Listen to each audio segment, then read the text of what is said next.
In April of 1973, a man walked up to a phone, dialed the police, and calmly told them that he had been responsible for multiple murders. Not just one, several. He gave details, locations, descriptions that no one else could have known. And when officers arrived, he didn't run. He didn't resist. He simply waited. But what makes this case so unsettling is not just what he did, it's how long he lived a normal life while doing it, and how no one truly suspected him. Imagine this for a moment. Someone around you, someone who speaks calmly, who seems intelligent, who blends into everyday life, is hiding something unimaginable. How would you ever know? Edmund Kemper was not someone who easily went unnoticed. He stood over 6 feet tall, soft-spoken, intelligent. He could hold conversations. He could appear thoughtful, even polite. But behind that calm exterior was something far more complex. He was born in 1948 in California. From an early age, his life was shaped by tension, particularly within his family. His relationship with his mother was strained, deeply strained. She was described as strict, controlling, critical. And over time, that relationship began to affect him in ways that would only become clear later. As he grew older, his behavior escalated. At the age of 15, he committed his first murders. Not strangers, not random victims, members of his own family. He killed his grandparents, and after that, something unexpected happened. He didn't try to hide it. He didn't run. He called his mother and told her what he had done. Now think about that for a moment. What goes through someone's mind when they commit something like that and then calmly report it? He was arrested and later evaluated by psychiatrists. They determined that he was mentally unstable, that he required treatment, and instead of being sent to prison, he was committed to a psychiatric facility. There, something else happened. He began to appear normal. He cooperated. He followed rules. He participated in evaluations. He even assisted doctors in understanding other patients. Over time, professionals began to believe that he had improved, that he was no longer a threat, and eventually he was released. Now think about this carefully. If someone commits serious violence at a young age and later appears stable, how do you decide if they are truly safe? Because that decision would change everything. After his release, Edmund Kemper returned to society. He got a job. He interacted with people. He built a life that, on the surface, looked normal. But beneath that surface, something remained. And over time, it would resurface. He began picking up hitchhikers, young women, college students. At first, it seemed harmless, a ride, a conversation. But for some of them, it would be the last ride they ever took. We'll come back to how he gained their trust, because that's one of the most disturbing parts of this case. And as the pattern continued, the question became not just how he was doing it, but how he managed to do it without being suspected for so long. Because even as people around him lived their lives, a pattern was forming. One that would only become visible after it was too late. After his release, Edmund Kemper returned to California. and began building what looked like an ordinary life. He found work. He socialized. He spoke calmly, often intelligently, with the people around him. And over time, he learned something important: how to appear harmless. Because despite his size and presence, he understood that trust was something he could create.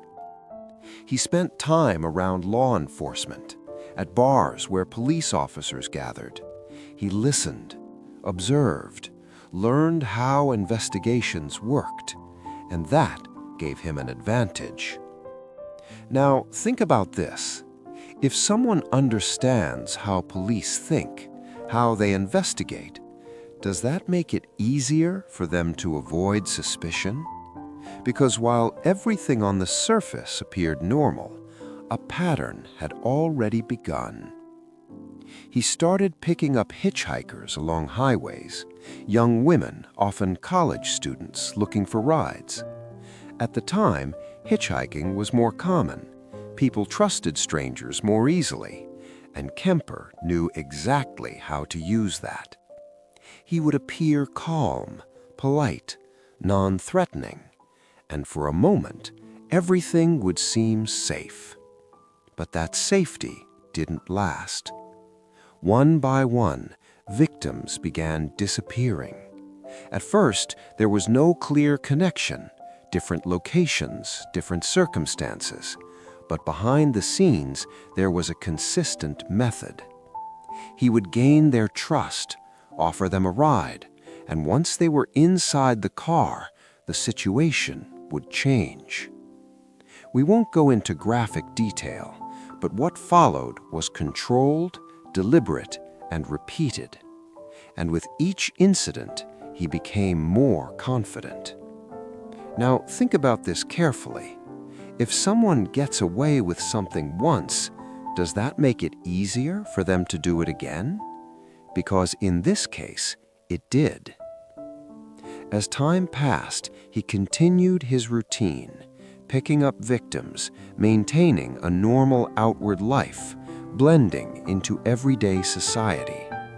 And perhaps the most unsettling part was how close he was to people who could have stopped him. He interacted with law enforcement, had conversations with officers, even discussed cases, all while hiding what he was doing. That creates a disturbing question. How often do dangerous people exist in plain sight? Eventually, investigators began to notice patterns, missing persons, locations, timelines, but nothing pointed directly to him. There were no immediate witnesses, no direct evidence connecting him. He remained invisible. Until something changed. Because over time, his actions escalated, and the focus of his behavior shifted. It moved closer to the one relationship that had defined much of his life: his mother. Their relationship had always been strained, filled with tension, arguments, resentment that had built over years, and eventually, that tension reached a breaking point. One night, inside their home, something happened. Kemper later admitted that he killed his mother. The act itself marked a turning point, not just in what he had done, but in what came next. Because after that, there was no longer any separation between his past and his present. Everything had collided. Now think about this. If someone commits multiple crimes and manages to hide them, what finally pushes them to stop? Is it fear of being caught, guilt, or something else entirely? After killing his mother, Kemper's behavior changed. He no longer continued the pattern he had followed before. Instead, he made a decision. He left, traveled, put distance between himself and everything he had done. But even then, he didn't try to disappear completely. He didn't create a new identity. He didn't attempt to live a hidden life. Instead, he reached a point where he did something unexpected. He called the police. At first, they didn't believe him, because the idea that someone would calmly confess after avoiding detection for so long didn't seem real. But he insisted, repeated details, provided information, and eventually they realized he was telling the truth. Now think about this carefully. Why would someone who successfully avoided capture suddenly choose to confess?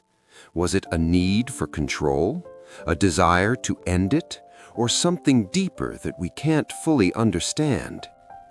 When authorities took him into custody, he didn't resist. He cooperated, spoke openly, explained what he had done. And just like that, the hidden pattern that had gone unnoticed for so long was exposed. But even with his confession, questions remained, because understanding what happened is not the same as understanding why, and that why is often the hardest part. We'll come back to what happened after his arrest, because the way this case concludes is different from most others, not just in what was revealed, but in how it continues to be studied even today. Because this is not just a case about actions, it's a case about the mind behind them. And what it reveals is something that still unsettles people. After his arrest, Edmund Kemper did something that set him apart from many other cases. He didn't deny what he had done. He didn't try to shift blame. Instead, he spoke. In long, detailed interviews, he described his actions, his thoughts, and the patterns that had driven him. To investigators, to psychologists, to anyone trying to understand what had happened. And that created a different kind of case, because this wasn't just about solving a crime anymore. It became about studying behavior, trying to understand how someone could live a normal life on the surface while hiding something so extreme beneath it. Now think about this. If someone appears calm, intelligent, even cooperative, does that make them easier to trust or more dangerous? Kemper was eventually convicted and sentenced to multiple life terms in prison, and even after that, he continued to talk. He participated in interviews, helped law enforcement understand patterns, provided insights into criminal behavior. Some investigators even used his cooperation to better understand other cases, which raises another difficult question. Can someone who has committed serious crimes still contribute something useful afterward, or does that not matter at all? Over time, his case became one of the most studied in criminal psychology, not just because of what he did, but because of how he explained it.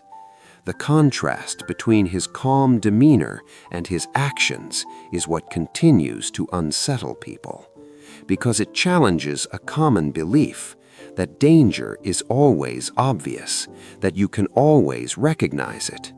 But cases like this suggest something else, that sometimes it isn't visible at all. And that's what makes it harder to understand. So now think about this. If someone like him could exist unnoticed for so long, how many others might have passed through everyday life without raising suspicion? And one more thing to consider.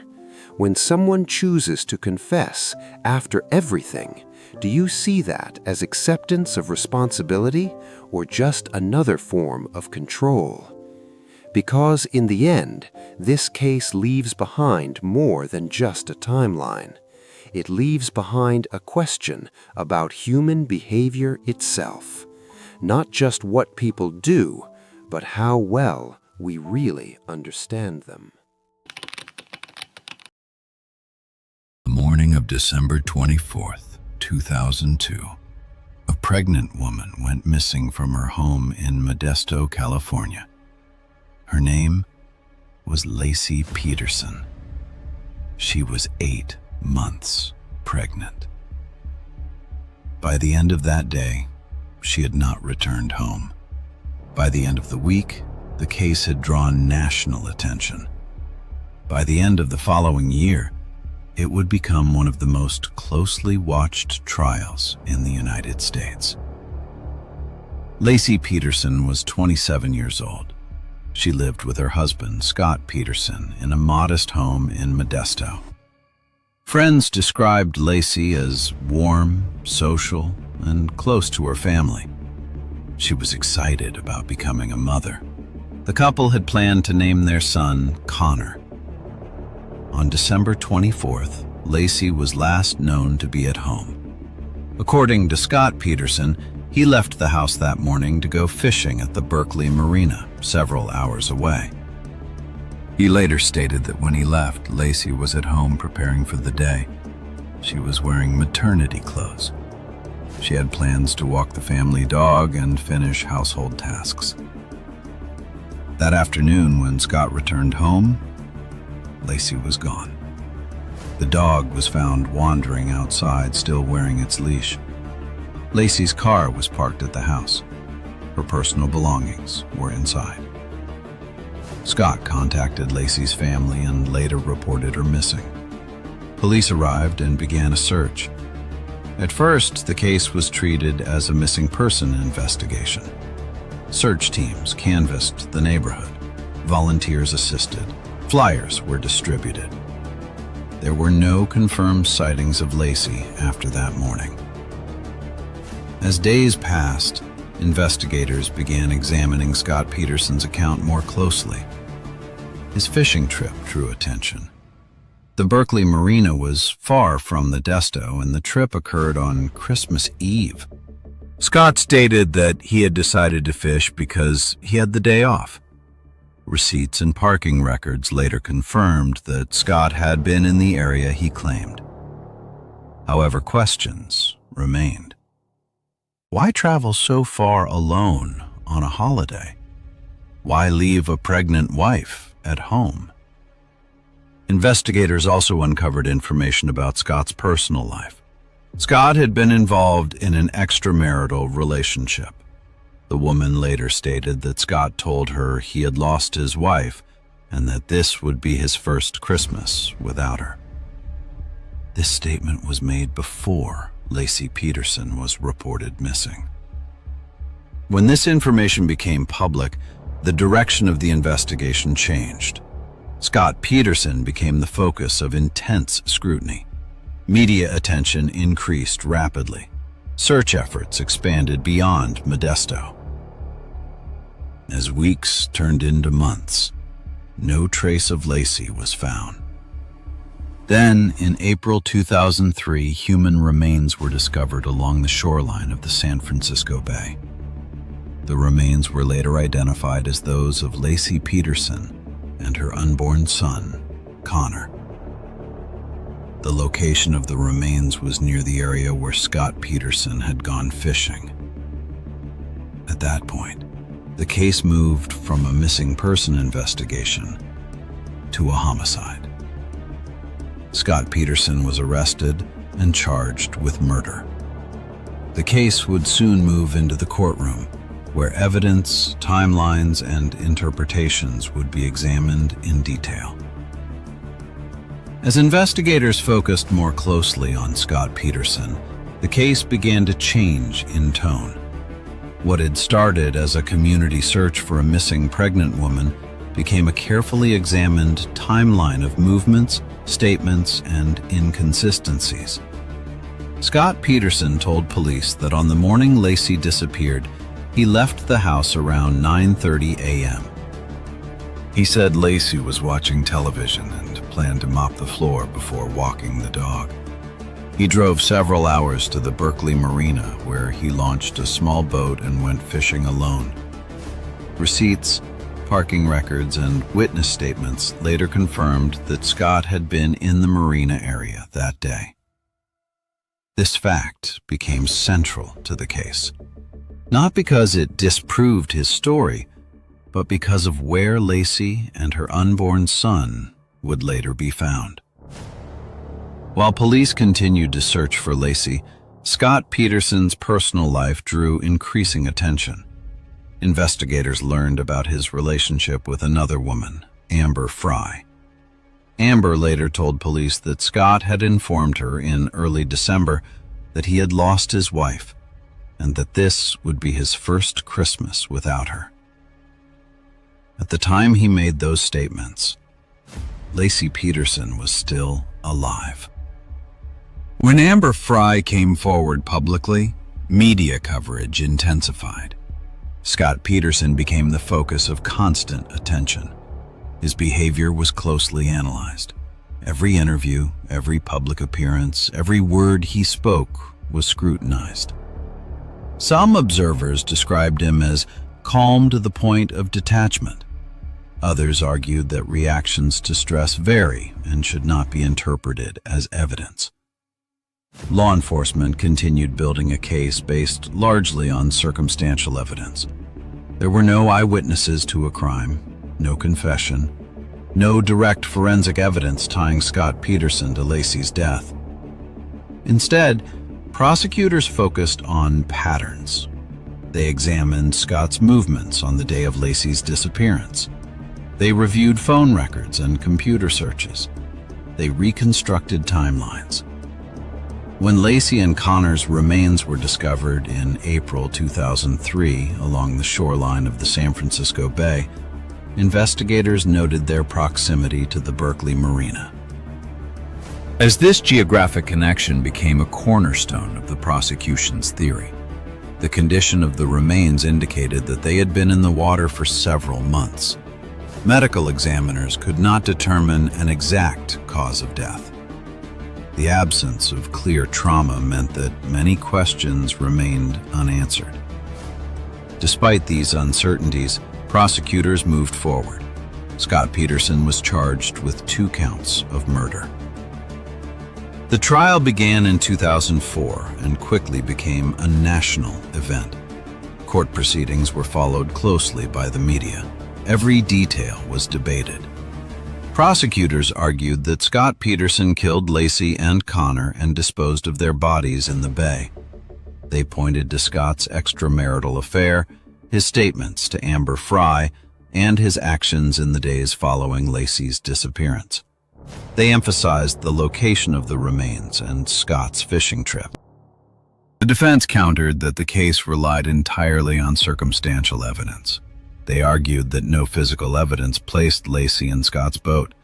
They suggested alternative explanations, including the possibility that Lacey had been abducted while walking the dog. Witnesses were called to testify about sightings of a pregnant woman walking a dog in the neighborhood on the morning of December 24th. These accounts were contested. Some witnesses were deemed unreliable. Others were questioned about timing and distance.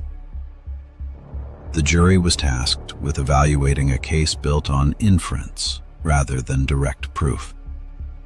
After months of testimony, deliberations began. The jury found Scott Peterson guilty of first-degree murder in the death of Lacey Peterson and second-degree murder in the death of their unborn son. He was sentenced to death. Years later, the sentence would be overturned due to issues related to jury selection, though the conviction itself was upheld. Scott Peterson was resentenced to life in prison without the possibility of parole. Throughout the legal process, debate surrounding the case never fully subsided. Supporters of the verdict argued that the evidence, taken as a whole, pointed clearly to guilt. Others continued to question whether the standard of proof had been met. The case became a lasting example of how circumstantial evidence can both convince and divide. Lacey Peterson's disappearance began quietly on a holiday morning. It ended in a courtroom years later with a verdict that closed the case legally, but not emotionally. For many, the story remains unsettling, not because of unanswered questions, but because of how ordinary it seemed at the start. A walk with a dog, a quiet house, a day that was supposed to be routine. And then, nothing. As the legal process concluded, the Laci Peterson case entered a different phase. The courtroom proceedings were over. The verdict had been delivered. The appeals process continued, but the central outcome did not change. Scott Peterson would spend the rest of his life in prison. For Laci Peterson's family, the verdict marked an end to the legal chapter of the case, but not to the loss itself. Laci and her unborn son, Connor, were remembered as individuals rather than evidence. They were mourned as people whose lives were taken before they could continue. The case remained present in public memory long after the trial. It was revisited in documentaries, articles, and discussions about circumstantial evidence. Some viewed it as a clear example of how patterns and timelines can establish guilt beyond reasonable doubt. Others continued to debate whether the absence of direct physical evidence left room for doubt.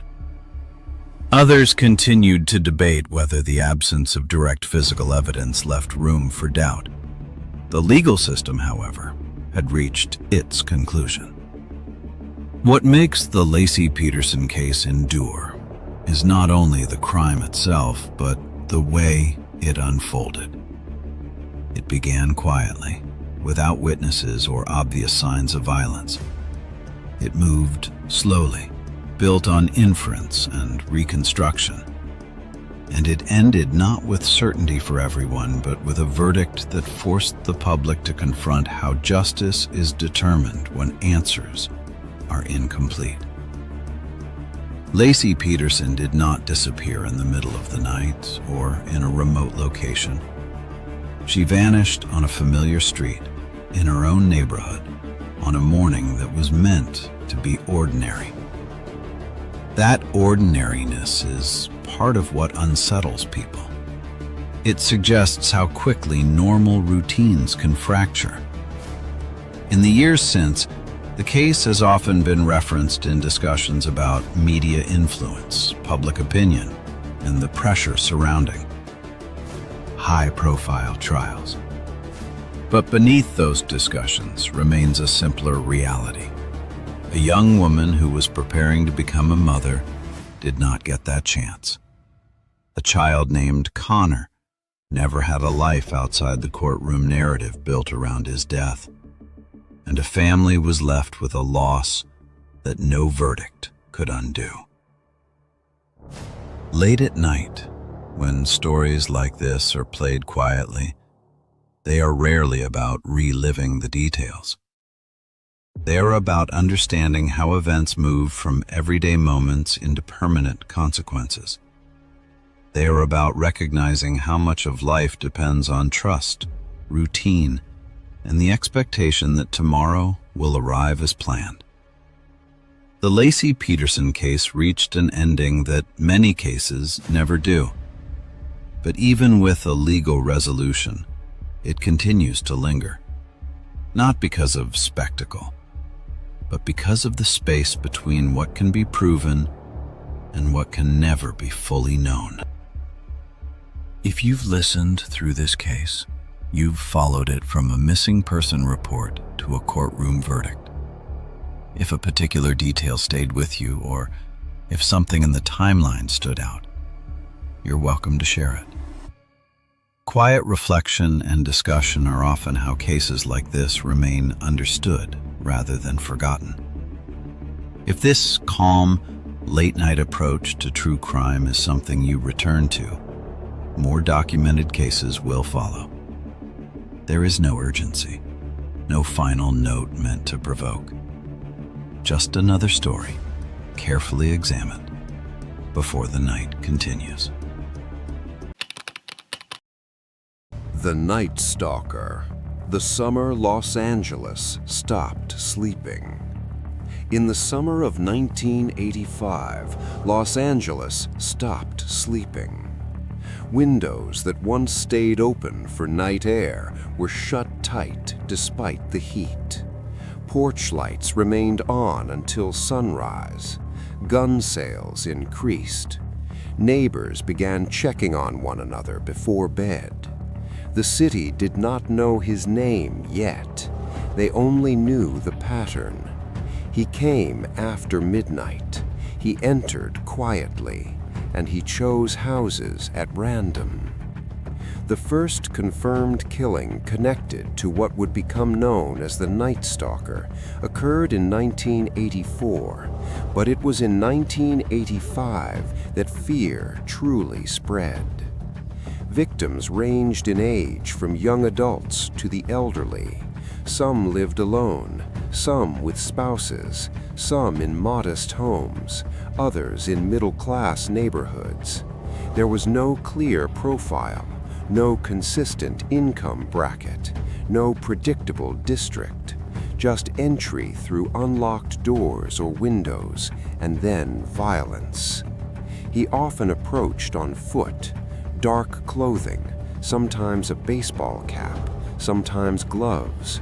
He carried firearms or knives depending on the night. He moved through houses like a shadow, silent until he wasn't. The randomness was what paralyzed Los Angeles. If criminals target specific neighborhoods, people adjust. If they target specific demographics, people rationalize. But when victims appear unrelated, when geography stretches across counties, fear multiplies. In March 1985, an elderly woman was murdered in her home. No forced entry. The attack was brutal. Weeks later, another elderly victim, then another. In some cases, jewelry was taken. In others, nothing of value disappeared. Sometimes there were signs of ritualistic behavior. Sometimes strange symbols were left behind. But at first, detectives did not immediately connect the crimes. Los Angeles in the mid-1980s was vast and fragmented. Jurisdictions overlapped. Sheriff's departments handled some areas. City police handled others. Patterns are harder to see when data is scattered. It was only as cases accumulated that similarities emerged. Victims were often attacked while asleep. Windows left open for ventilation during warm nights, windows cracked open. Air conditioning was less common. The killer exploited routine. He watched neighborhoods in advance, studied which homes went dark first, which houses lacked security bars, which bedrooms faced side yards. He preferred darkness over confrontation, surprise over struggle. In one attack, a couple was assaulted in their bedroom. In another, a single woman. In yet another, an elderly man shot while asleep. The method varied slightly. The intrusion did not. The media began using the name the Nightstalker. The label intensified panic because it suggested someone moving through the city deliberately, someone hunting. Law enforcement faced mounting pressure. The killer left behind limited physical evidence. In one instance, a shoe print was recovered, an uncommon brand, size 11, Avia sneaker. That detail would later become critical, but at the time, it was just a clue without a face. In some crime scenes, investigators noted symbols drawn, pentagrams or references to satanic imagery. This fueled media frenzy. Talk radio amplified fear. Rumors spread. Parents forbade teenagers from staying out late. Security companies advertised aggressively. Gun ranges filled with first-time buyers. Los Angeles in 1985 was already grappling with crime waves and gang activity, but this was different. This was intimate. Home invasion erodes the illusion of safety more deeply than street crime. It reaches into bedrooms, into moments of vulnerability. Late at night, when ceiling fans turn slowly and houses cool down, silence becomes noticeable. That summer, silence became suspicious. In July 1985, a fingerprint was lifted from a stolen vehicle connected to one of the crimes. The print belonged to Richard Ramirez. He was 25 years old, a drifter, born in Texas, raised in an unstable household, exposed early to violence and disturbing influences. He had moved to California in his early 20s, living transiently, hotels, friends' couches, cheap apartments. He had prior arrests for theft and drug possession, but nothing that prepared the public for what would unfold. Before his identity was known publicly, Ramirez continued attacking. Victims described a thin man with dark hair, sunken eyes, a strong odor, poor dental hygiene that some later recalled vividly. He sometimes demanded money, sometimes jewelry, sometimes simply entered and attacked without prolonged interaction. In certain attacks, he forced victims to swear allegiance to Satan. These details, reported widely, intensified media sensationalism. But beyond the shock value, the core pattern remained. He chose unlocked entries. He struck between midnight and 4 a.m. He fled before neighbors could react, and he left entire households terrified. The police began coordinating more aggressively between jurisdictions. Task forces formed. Ballistics reports linked firearms used in multiple attacks.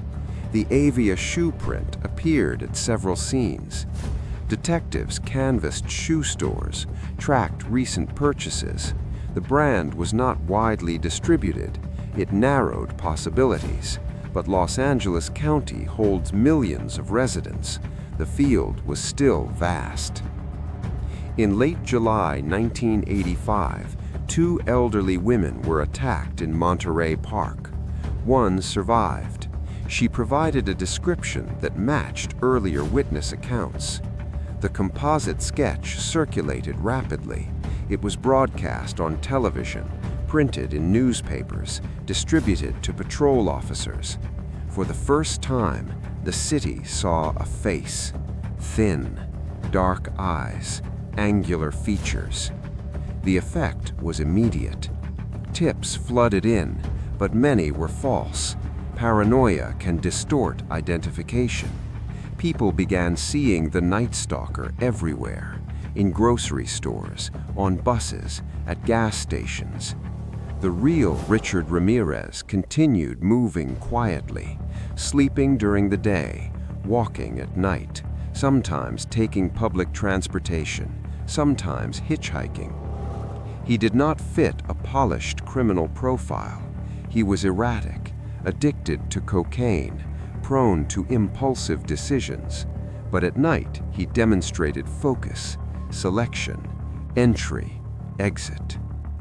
In August 1985, a major break occurred. Ramirez left behind a fingerprint on the rearview mirror of a stolen Toyota. This time, it was clear. The print matched one already in the system from a previous arrest.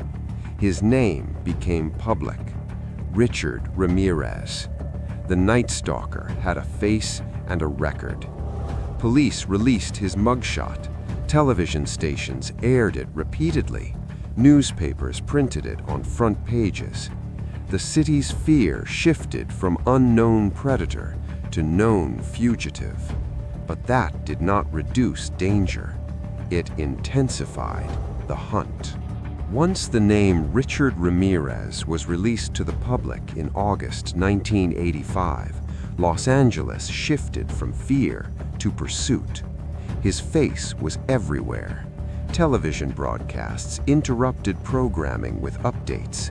Newspapers printed his mugshot in bold ink. Radio hosts repeated the name hourly. The anonymity that had protected him vanished overnight. But before the identification became public, the violence had escalated. In the weeks leading up to the reveal, Ramirez attacked repeatedly. Couples shot in their beds, women assaulted in living rooms, elderly victims beaten without warning. He did not follow a strict victim type. Age ranged widely, neighborhoods varied, income levels differed. This randomness made profiling difficult. The Avia shoe print continued appearing at scenes. Detectives tracked distribution records and learned that only a limited number of that specific model had been sold in the Los Angeles area. It was not mass-produced.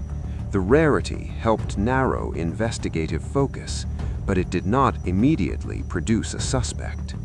Then came the fingerprint, lifted from the rearview mirror of a stolen vehicle abandoned after one of the attacks. The print was clear, strong, undeniable. It matched an existing record for Ramirez from a previous arrest. For the first time, they had more than pattern. They had identity. But Ramirez did not know immediately that his name had gone public. He continued moving as if still invisible, staying in cheap motels, visiting acquaintances, traveling by bus between neighborhoods. When he finally saw his face on television in late August 1985, the manhunt shifted into something volatile. Los Angeles was no longer just frightened. It was alert and angry. Residents began watching strangers more closely. The composite sketch had already created suspicion. Now the confirmed photo made recognition possible. On August 30th, 1985, Ramirez returned to Los Angeles after a brief trip to Arizona. He stepped off a bus at the Greyhound terminal downtown. He did not yet know that his image was on every news broadcast. As he walked through East Los Angeles, residents recognized him almost immediately. Someone shouted, another pointed. Within minutes, a crowd began forming. This was not organized law enforcement. This was spontaneous public reaction. People chased him through streets. He attempted to carjack a vehicle. The driver fought back. He was struck by bystanders, beaten, held down until police arrived. The man who had stalked sleeping homes was captured in day broadlight by the very city he had terrorized. The image of his arrest became symbolic, not just police capturing a fugitive, but a community responding collectively. When officers arrived, Ramirez was bloodied but alive. He smiled at cameras, raised a hand with a pentagram drawn on it during court appearances later. But at the moment of arrest, the panic in Los Angeles began to shift into relief. Still, relief does not erase trauma. The list of victims was long. More than a dozen murders, multiple sexual assaults, numerous attempted killings. Survivors carried permanent scars, physical and psychological. Ramirez's pattern exploited something simple: unlocked windows during warm nights, routine, trust in domestic space. He did not need elaborate planning. He needed opportunity. He walked neighborhoods looking for vulnerability. A window slightly open, a door without deadbolt. He entered quietly, often through a rear entrance, sometimes by climbing. He moved through homes with surprising calm, demanding money in some cases, assaulting without warning in others. There was no consistent script. That unpredictability amplified fear. Some attacks included forced declarations of satanic allegiance. Ramirez embraced the label publicly after media began reporting it. He leaned into the image. Courtroom theatrics would come later, but during the summer itself, the horror was less theatrical. It was domestic. A husband shot beside his wife, an elderly woman beaten in her sleep. A child awakened by gunfire. The avia shoe became a symbol in its own right. Investigators distributed bulletins asking store owners about recent purchases. They cross-referenced receipts, interviewed clerks. The shoe print tied multiple scenes together conclusively. Without it, the crimes may have remained fragmented. Different jurisdictions might not have connected them as quickly. In the aftermath of his capture, law enforcement reviewed each scene meticulously. Ballistics evidence confirmed links between shootings. Fingerprint matches tied him to burglaries. Stolen items recovered. The picture sharpened. But for the residents of Los Angeles, the sharper image did not erase the months of fear. Parents remembered keeping lights on all night. Neighbors remembered forming informal watch groups. Some residents slept with weapons beside their beds. Security bars were installed across thousands of windows that year. Home alarm companies saw record demand. The Nightstalker had changed physical architecture in parts of the city. Metal bars became common in neighborhoods that previously left windows open. The psychological shift lasted longer than the crime spree. Late at night, the echo of that summer still feels present in the story. Because what Ramirez exploited was not wealth or poverty, it was routine. The assumption that midnight belongs to sleep, that windows can remain open for breeze, that quiet neighborhoods stay quiet. He moved between communities without prejudice, selecting houses based on accessibility rather than status, and that randomness created universal vulnerability. When the manhunt concluded with his capture, the city exhaled. But closure is never immediate. Each victim represented a separate rupture. Each surviving family carried memory into the future. And the city itself retained a lesson about darkness. To understand how the summer of 1985 unfolded the way it did, investigators eventually turned to the early life of Richard Ramirez. He was born in 1960 in El Paso, Texas. His childhood was marked by instability, violence, and exposure to disturbing influences at a young age. One of the most frequently cited influences was an older cousin, a Vietnam War veteran who reportedly shared graphic stories of violence and combat. There were accounts that this cousin showed Ramirez photographs depicting brutality from the war. In at least one documented incident, the cousin shot his wife in front of Ramirez during an argument. Exposure to violence during formative years does not predetermine criminal behavior, but repeated exposure without stability can distort boundaries between imagination and action. By adolescence, he had already begun engaging in petty theft and drug use. He dropped out of school, moved frequently, drifted.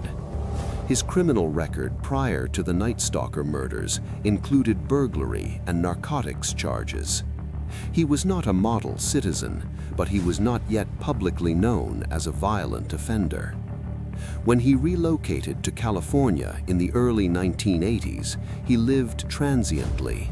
Cheap motels, friends' couches, occasional day labor. He developed a cocaine addiction.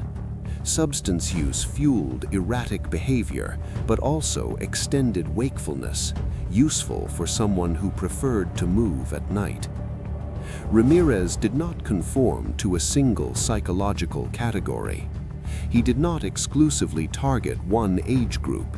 He did not confine himself to one neighborhood. This unpredictability made profiling difficult. Many serial offenders demonstrate narrow patterns, specific victim types or locations.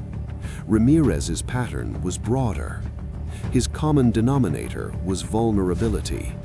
Unlocked doors, accessible windows, sleeping occupants. He exploited opportunity rather than personal grievance. The satanic symbolism reported at several scenes drew intense media focus. Pentagrams carved on skin or drawn on walls. Verbal references to Satan. In court later, he would flash a pentagram on his palm. But psychological experts have debated how much of this represented belief versus performance. Some argue that he adopted the symbolism as an identity, something dramatic and fear-inducing. Others believe it reflected a genuine fascination. Regardless of motivation, it amplified terror, because it transformed burglary into something ritualistic in public perception. But beneath the symbols, the core remained intrusion and violence. In many cases, he shot victims first to neutralize resistance. In others, he used knives or blunt force. Sexual assault occurred in several attacks, but not all. There was no singular script. The inconsistency itself increased unpredictability. Late at night, when ceiling fans spin and houses settle into silence, the randomness of his selection feels most unsettling. He did not stalk one person over months. He stalked entire neighborhoods, walking streets after midnight, observing which homes were dark, testing doors, lifting screens quietly. He carried firearms when available. If not, he used knives. If not, he used objects within reach. Improvisation was part of his pattern. The Avia shoe print was one of the few consistent physical markers tying multiple scenes together. Investigators traced the shoe model to a limited retail distribution. When his arrest occurred, police found shoes matching the print in his possession. That link strengthened the chain of evidence. After his capture, detectives revisited earlier unsolved cases. Some earlier murders were reclassified as connected. The scope expanded. Ramirez's crime spree spanned roughly 14 months. The summer of 1985 was its most intense phase, but the fear it generated lasted far longer. Psychologically, Ramirez exhibited traits consistent with antisocial personality disorder: lack of remorse, manipulation, impulsivity. He reportedly smiled in court, made dramatic gestures, attempted to control the narrative. But courtroom performance is often superficial. The deeper pattern lies in behavior. He chose times when occupants were most vulnerable. He avoided confrontation during daylight. He fled quickly after assaults. He did not linger long at scenes beyond what was necessary to assert control. Despite media portrayals that leaned heavily into satanic imagery, the core behavior was opportunistic home invasion combined with extreme violence. That combination destabilizes communities because it turns the private sphere, the bedroom, into a site of fear.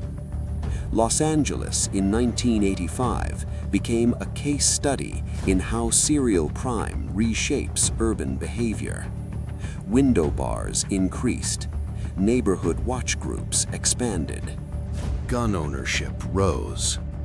Even after his arrest, many residents kept lights on overnight for months. The Nightstalker became shorthand for vulnerability in darkness. For the victims' families, media attention offered little comfort. Names became headlines, faces circulated, but grief is not reduced by national awareness. Each home invasion was its own world shattered. Each survivor carried memories that extended far beyond the summer. In the broader narrative of American serial crime, Ramirez occupies a distinct place, not because he was the most methodical, not because he had the highest victim count, but because his attacks were spread across such a vast urban area in such a short time. The city felt under siege, and siege implies collective threat. After the arrest of Richard Ramirez in August 1985, Los Angeles did not immediately return to normal. Relief is not the same as restoration. The fear that had spread across neighborhoods did not evaporate overnight. Windows remained locked even during heat waves. Security bars stayed installed. Porch lights burned until dawn. The Nightstalker had changed behavior patterns permanently. For months, residents had gone to sleep wondering if their home would be the next one chosen at random. That randomness was the most destabilizing element. He did not confine himself to one block. He did not follow a predictable demographic pattern. He did not limit his victims by age. Children, elderly couples, young adults, anyone whose door or window offered opportunity. After his capture, police re-examined earlier unsolved burglaries and homicides across the region. Ballistics reports linked multiple shootings. Fingerprints confirmed connections. Stolen jewelry and personal items recovered from his possessions strengthened the chain of evidence. The shoe print, the size 11 Avia, remained one of the most significant physical anchors tying scenes together. Without that print, the crimes might have remained fragmented across jurisdictions. Instead, it became a symbol of the investigation's turning point. During trial proceedings, Ramirez embraced notoriety. He flashed satanic symbols in court, smiled at cameras, attempted to project defiance. But courtroom theatrics do not change the pattern of behavior that defined the spree. The true weight of the case rests not in headlines, but in households. Bedrooms, once considered private, became scenes of violence. Couples who had slept with windows open for decades began installing steel bars. Entire neighborhoods coordinated informal patrols. The summer of 1985 entered collective memory as the season when Los Angeles did not sleep. Late at night, when this story is told slowly, the most unsettling realization is how little separated safety from danger. An unlocked window, a thin screen, a sliding door without reinforcement. That was often enough. He did not rely on complex planning. He relied on accessibility. And accessibility exists in every city. In many serial cases, victims share characteristics. In this case, what they shared was vulnerability in routine. Sleeping, trusting the quiet, believing the door was secure enough. The cultural impact extended beyond Los Angeles. National news amplified the fear. Other cities reviewed cold cases. Homeowners across the country reconsidered security habits. The term Nightstalker entered popular vocabulary as shorthand for unseen threat after midnight. Yet beneath the media narrative lies a simpler and heavier truth. Lives ended violently in spaces meant for rest. Survivors carried trauma forward. Families rebuilt without answers that could restore what was lost. The randomness remains the defining feature. If there had been a clear grievance, fear might have been localized, but randomness dissolves boundaries. It tells every household, you could be next. That is why the case still resonates decades later. Not because of satanic symbols, not because of courtroom spectacle, but because it targeted the universal human need for safety in sleep. When the city captured him, not just police, but residents who recognized and chased him, it symbolized something larger, a community pushing back against prolonged fear. Yet fear leaves residue. Even after sentencing, even after incarceration, even after years passed, security bars remained on many windows installed that summer. The architecture of Los Angeles changed subtly because of him, and architecture is memory in metal.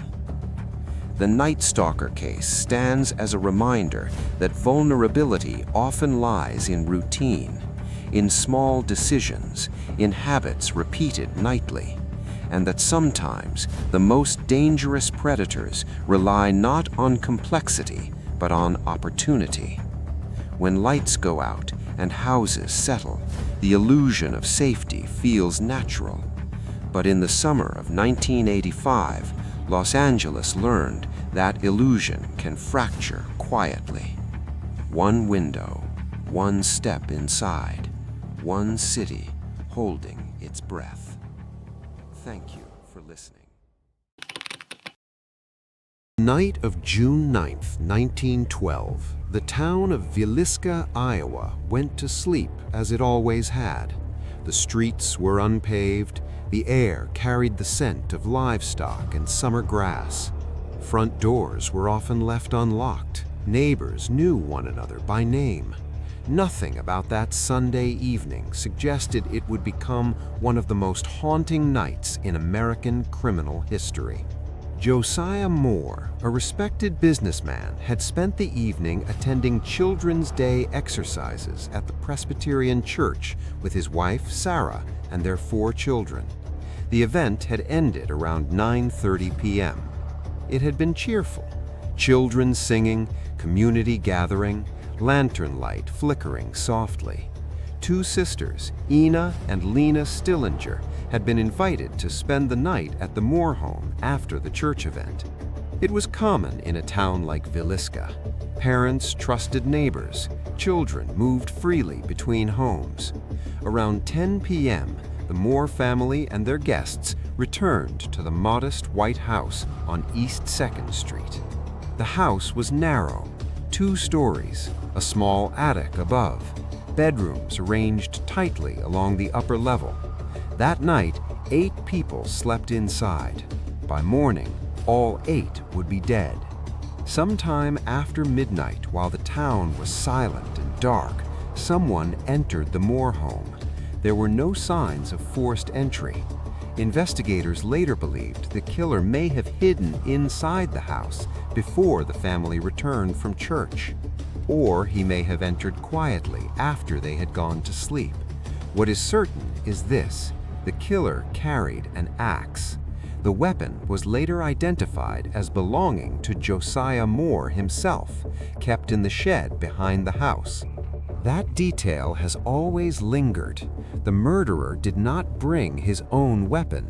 He used what was already there. The first victims were Josiah and Sarah Moore.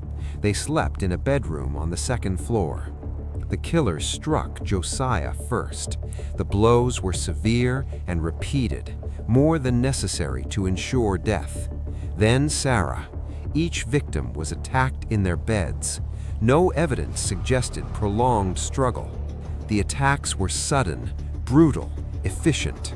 From there, the killer moved to the children's rooms.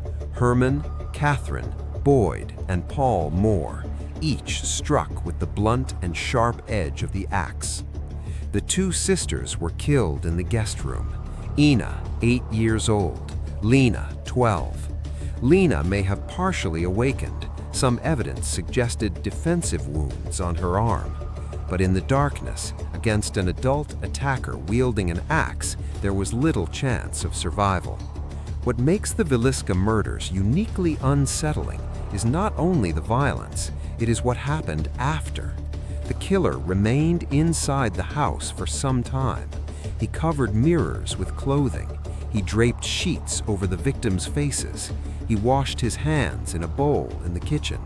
He left slabs of bacon on the stove. He ate food from the Moore pantry. And then, sometime before dawn, he vanished. The next morning, neighbors noticed something unusual. The Moore family had not begun their day. By 8 a.m., this was strange. By 9 a.m., it was alarming. Mary Peckham, a neighbor, knocked on the door. There was no answer. She tried again, still silence. Eventually, Josiah's brother, Ross Moore, was called. He unlocked the door and entered the house. He climbed the stairs. What he saw has been described in reports as almost unrecognizable.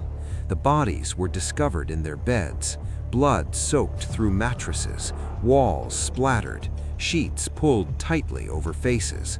The house quickly filled with townspeople. Before law enforcement could secure the scene, dozens had walked through it. Neighbors moved through rooms, touched objects, stared. The sheriff, Hank Horton, arrived amidst the crowd, but rural law enforcement in 1912 had limited forensic tools. No DNA analysis, no fingerprint database of value, no crime scene containment protocol as we understand today. The axe was found in the guest room, leaning against a wall. It had been wiped partially clean. Bloody fingerprints may have been present, but there was no effective method to preserve them conclusively. Footprints were observed outside near the house. Some believed they led toward the railroad tracks, but by midday, so many curious townspeople had gathered that any tracks were indistinguishable. The news spread rapidly beyond Villisca. 8 people killed in a single household, bludgeoned with an axe. No robbery, no clear motive. It captured national headlines. Because this was not a city crime, not gang violence, not a drunken dispute. It was a quiet Midwestern home and a killer who entered silently. Investigators began looking for suspects almost immediately. Suspicion fell first on transient men traveling by train, railroad workers, drifters. Villisca sat along a rail line. It was possible someone had arrived unnoticed, left unnoticed. Then suspicion turned inward. Josiah Moore had business rivals. He had once worked for a man named Frank Jones. There were rumors of tension between them. Some townspeople believed the murders were personal, targeted. Yet the brutality extended beyond Josiah. It included children, guests. The violence seemed excessive for a simple business dispute. As days passed, theories multiplied. Was it revenge, jealousy, mental illness, or something darker? One theory emerged that the killer had waited in the attic, listening, watching, descending only after the house was fully asleep. The attic showed signs of disturbance. A plate of food was found there, a cigarette butt, indicating someone may have hidden above. If true, it meant the killer was inside the house before the family returned from church, waiting, listening to their footsteps, hearing their evening conversations. The thought of that possibility has haunted the case for over a century because it changes the timeline from intrusion to infiltration, and infiltration suggests planning.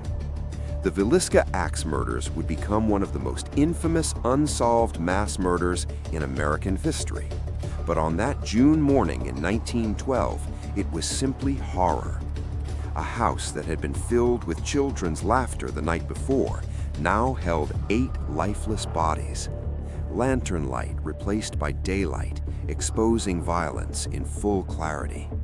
The killer was gone. No witnesses, no arrest, just silence. By noon on June 10, 1912, the house on East 2nd Street was no longer quiet. It was crowded. Farmers who had heard the news left their fields and gathered near the property. Women wept openly on the sidewalk. Children were pulled indoors by frightened parents. Reporters began arriving from nearby towns by late afternoon.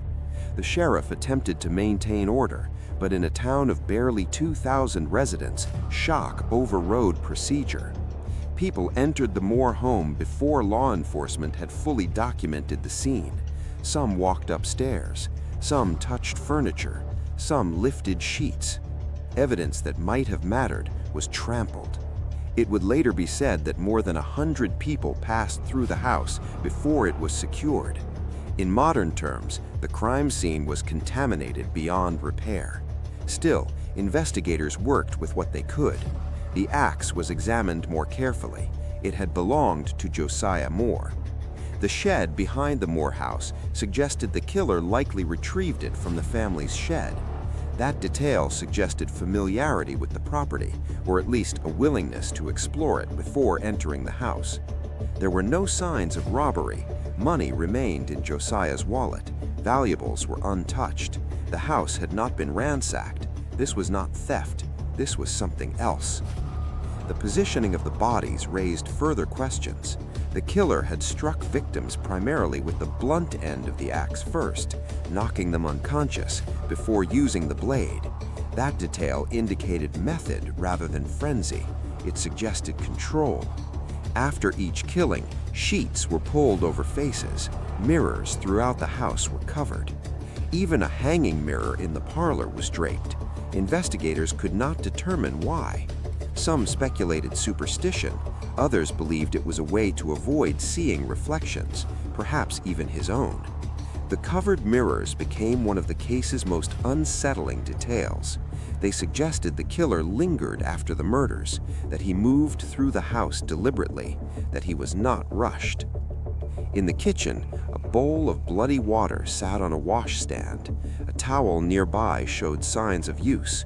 The bacon left on the stove appeared partially cooked. Some investigators believed the killer had prepared food but abandoned it. Others believed he had eaten quietly before leaving. That detail, eating inside the home after committing multiple murders, disturbed even seasoned observers because it implied composure, a lack of urgency, a comfort inside a house filled with bodies. The first suspect who drew serious attention was a traveling minister named George Kelly. He had passed through Villisca days before the murders.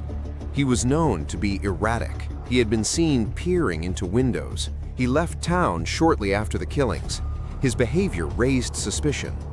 Kelly was arrested months later.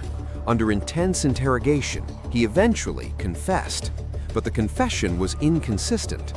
He claimed to have committed the murders in a daze. He described details that did not match the crime scene precisely. Some believed he had been coerced. Others believed he was mentally unstable and confessing falsely. At trial, his confession unraveled under scrutiny. There was no physical evidence placing him inside the Moore home. He was acquitted. The case returned to uncertainty. Meanwhile, attention shifted to Frank Jones, Josiah Moore's former employer. Jones was wealthy, influential, powerful within the community. Rumors suggested personal animosity between the two men. Some whispered about jealousy, others about business betrayal. There were allegations, never proven, that Jones had connections to hired killers, but no direct evidence tied him to the crime. The small-town environment amplified speculation. In Villisca, everyone knew everyone. Grudges were remembered, arguments were replayed. Over time, more than a dozen suspects were proposed: railroad workers, traveling salesmen, transient laborers. Some investigators theorized that the killer may have been a serial murderer traveling by train. Similar axe murders had occurred in other Midwestern towns around that period. Entire families killed in their beds. No robbery, no witnesses, axes found at the scene. The theory suggested a drifter moving along rail lines, selecting homes at random, entering after midnight, killing silently, and leaving before dawn. But forensic science in 1912 could not conclusively link those crimes. They remained parallel suspicions rather than proven connections. The Villisca murders lingered without resolution. Years passed. The Moore home remained standing. Visitors came to stare. The crime embedded itself into local folklore, but beneath folklore lay enduring questions. Why kill all 8 occupants? If Josiah Moore had been the primary target, why murder the children? Why kill the Stillinger sisters, guests who were not permanent members of the household? The scope of violence suggests either deep personal rage or total detachment. There was no sign of sexual assault conclusively documented, no ransom note, no political message, just execution. The methodical nature of the killings, room by room, suggests planning. The possibility that the killer hid in the attic before the family returned home adds another layer. If he waited there, he listened to them prepare for bed. He heard their evening routines. He knew exactly where they slept. He descended only after silence settled. The attic floor showed indentations, suggesting someone had lain there. A key ring belonging to Josiah Moore was found there as well. It had been removed from his pocket. Why place it there? Was it dropped accidentally? Was it symbolic? The absence of clear answers has allowed the Villisca axe murders to persist in American memory for over a century. Not because of courtroom drama, but because of unresolved intrusion. A killer inside a home, in darkness, without alarm, without capture. Late at night, when this story unfolds slowly, the house feels alive again. Creaking wooden floors, wind through thin window panes, 8 people sleeping under summer air, and somewhere inside, perhaps above them in the attic, someone waiting for the final lamp to go out, waiting for breathing to slow, waiting for silence, then descending. As weeks turned into months after the murders in Villisca, something more unsettling than violence settled over the town. It was uncertainty, the kind that does not fade. Because when a crime has no clear perpetrator, the fear does not attach to one person, it attaches to everyone. Neighbors looked at one another differently. Men who had once shared tools now wondered about alibis. Families locked doors at night, something that had rarely been necessary before. The killer had not broken in, he had not smashed a window, he had entered quietly and left quietly. That detail meant he could do it again. Investigators began examining similarities between the Villisca murders and other axe killings that had occurred between 1911 and 1912 across several Midwestern states. In Colorado Springs, in Kansas, in Louisiana, in Illinois, entire families killed in their beds, axes found inside the homes, mirrors sometimes covered, doors locked from within. No robbery. The pattern was difficult to ignore. Some historians later proposed that Villisca may have been part of a larger series committed by a traveling killer moving along railroad lines. Railroads were the highways of that era. A man could arrive at dusk and leave before sunrise without leaving much trace. He could study neighborhoods, observe routines, select a house that appeared vulnerable. The Moore home sat near the rail line, close enough for someone to enter town unnoticed and depart before dawn. He struck primarily from above, often aiming for the head. The blunt side first, to avoid blood spray too early, then the blade. This was not random flailing, it was technique. The Reverend George Kelly case became a cautionary example. Another unsettling detail was the positioning of Lena Stillinger. She was found partially uncovered, unlike the other victims whose faces were covered. Some investigators speculated that the killer may have hesitated. The killer's decision to cover mirrors continues to fascinate criminologists. Was it superstition, a belief in spirits, or the idea that souls remain near mirrors after death? Or was it practical, to prevent accidental reflection of himself in low light? The covering of mirrors required time. The bacon on the stove, the plate in the attic, the bowl of bloody water. These small domestic details amplify the horror, because they suggest the killer felt no urgency.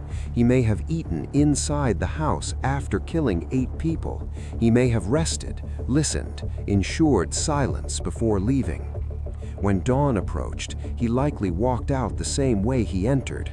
The front door was locked from inside when discovered, the back door too. Years later, the Moore house became an object of fascination. Stories of unexplained sounds emerged, footsteps, doors closing. The Villisca axe murders endure not because of courtroom drama, they endure because of absence. No identified killer, no motive confirmed, no closure. Late at night, when this story is told slowly, the fear is not loud, it is subtle. It is the idea that someone could enter a wooden house while everyone sleeps, stand over a bed, lift an axe, and leave before sunrise. No fingerprints preserved, no photographs in newspapers capturing the suspect, just memory and speculation.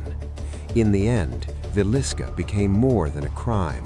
It became a symbol of vulnerability, of how safety can be illusion, of how a town can carry a question for over a century without answer. In the years after the murders, life in Villisca continued, but it never felt the same, and the Stillinger sisters had only come over for a sleepover. That detail may be the most haunting. Which means the killer either didn't care who was inside, or he didn't know.